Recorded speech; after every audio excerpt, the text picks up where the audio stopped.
parliez, c'est-à-dire ce testing, moi j'ai envie de dire ça, c'est avant. Mais une fois que vous êtes dans l'entreprise, qu'est-ce qu'on en fait? Et puis une fois que vous êtes dans l'entreprise, moi je serais curieuse de savoir si un certain nombre d'entreprises ici ont déjà mené ou envoyé un questionnaire anonyme demandant si des personnes ont vécu des situations racistes. Et puis de façon anonyme évidemment, puisque les personnes ont tellement honte d'en parler, elles ont peur elles ont peur évidemment du retour de bâton, elles ont peur de ne pas être entendues, de ne pas être crues.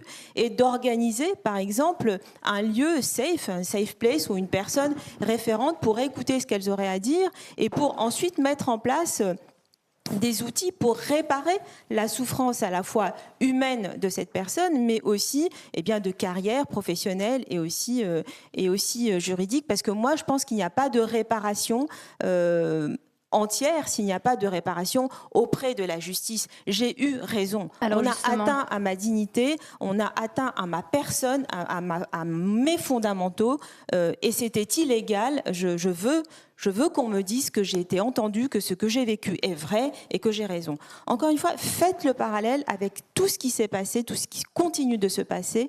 Le 25 novembre dernier était la journée internationale de lutte contre les violences faites aux femmes. Faites le parallèle avec la question des femmes, sachant que le tabou est encore extrêmement fort et lourd. Et merci, vraiment, merci de nous avoir permis aujourd'hui d'en parler. Il faut évoquer la question de la discrimination du fait de l'origine ethnique.